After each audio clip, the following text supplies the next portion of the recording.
Sabe aquelas histórias que parecem um verdadeiro quebra-cabeça? Pois é. Hoje a gente vai mergulhar fundo em um mistério que está escondido numa carta de quase 2000 anos. É sobre um homem e uma viagem, assim, celestial, totalmente fora do comum. Bora desvendar isso? Então, o ponto de partida é esse aqui. O autor fala de um homem que viveu uma experiência tão, mas tão profunda que ele nem sabia dizer se estava no corpo ou fora dele. Imagina só, ele foi levado ao tal terceiro céu. É uma afirmação muito forte, mas o jeito que é contada é curioso. Parece distante, quase como se ele estivesse falando de outra pessoa. E é aí que o mistério começa. Pois é, aí que tá a grande questão, né? Quem é esse homem? O autor da carta claramente sabe de quem está falando, mas ele usa essa linguagem como se não fosse com ele. Por que fazer isso? Bom, é aqui que a nossa investigação começa de verdade. Vamos ter que agir como detetives e seguir as pistas no texto. E a boa notícia é que a gente não precisa ir muito longe, não. A resposta para esse quebra-cabeça está toda ali, no próprio texto. É uma questão de ler com atenção, sabe? De pegar as nuances, as escolhas de palavras do autor, porque muitas vezes o como alguém escreve diz tanto quanto o que a pessoa escreve. Então, vamos dar uma olhada nessas evidências. Ok? Então, o nosso foco vai ser em duas coisas principais. Primeiro, por que raios ele está falando na terceira pessoa como se fosse outra pessoa? E segundo, tem uma pista decisiva que ele deixa escapar são os 3 versículos depois. É por aí que a gente vai. Certo. A primeira peça desse quebra-cabeça é sacar essa técnica. Falar de si mesmo como ele ou um homem não é tão estranho assim, especialmente na literatura. Muitas vezes é por modéstia, sabe? Para não parecer que a pessoa está se achando por ter vivido algo grandioso.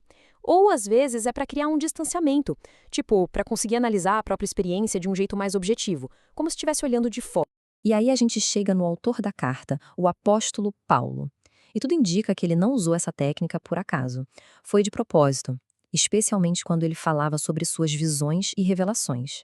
A ideia, pelo visto, era não se colocar no centro das atenções, entende? O foco não era Paulo o cara, mas sim a experiência divina. A mensagem era mais importante que o mensageiro. E agora, a pista de ouro, o ponto de virada da nossa investigação.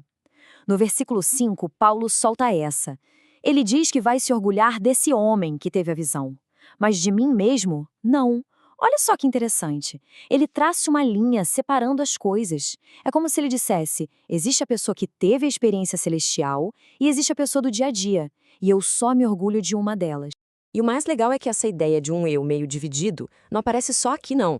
Se a gente for olhar outra carta dele, a de Romanos, lá no capítulo 7, ele descreve uma luta interna muito parecida. É como se fossem duas partes dele em conflito. Isso mostra que é um padrão no jeito dele pensar, sabe? O que reforça muito a ideia de que o esse homem e o eu mesmo são, na verdade, dois lados da mesma moeda. O próprio Paulo. Então vamos juntar as peças. A gente tem o uso da terceira pessoa, provavelmente por modéstia, e tem essa separação bem clara que ele faz entre esse homem e eu mesmo. Com tudo isso na mesa, a solução do nosso enigma inicial fica bem óbvia, na verdade. Pois é, sem rodeios, o homem que foi ao terceiro céu era o próprio Paulo. O tempo todo. Ele estava contando uma experiência dele mesmo, mas escolheu fazer isso de um jeito humilde, distanciado. Fim do mistério. Simples assim. Mas aí fica a pergunta, para que essa complicação toda, né? Bom, os motivos parecem ser bem profundos. Primeiro, modéstia. A experiência foi tão gigantesca que ele não queria de jeito nenhum se gabar disso. Segundo, ele queria ser objetivo, quase como um repórter contando um fato. E o principal, ele queria desvincular o eu terreno da revelação divina para deixar claro que o crédito era todo de Deus, não dele. E olha, isso não é só um palpite, não. Essa interpretação é bem sólida, apoiada por análises acadêmicas bem sérias, como a que a gente vê no comentário judaico do Novo Testamento. É praticamente um consenso que sim, Paulo estava falando de si mesmo. Beleza, mistério resolvido. Mas e daí? Por que isso importa?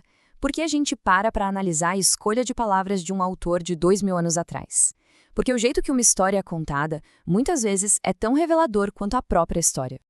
Então, o que a gente tira de tudo isso?